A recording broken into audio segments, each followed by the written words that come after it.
Top quality और consistent performance के लिए सिर्फ सिल्वर पंप्स। टॉप क्वालिटी और कंसिस्टेंट परफॉर्मेंस के लिए सिर्फ सिल्वर पंप्स, नाम याद रखना।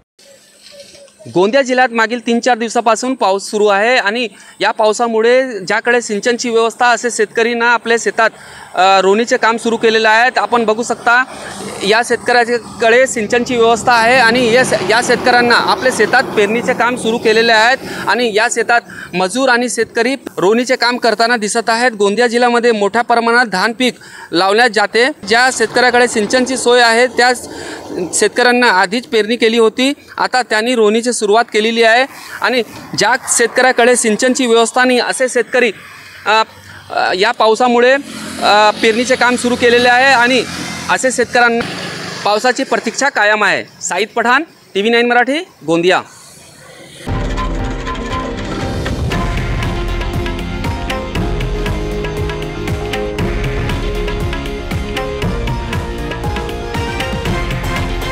हे आहे देशातील नंबर 1 न्यूज नेटवर्क आणि आपण पाहत आहात TV9 मराठी, एकमेव।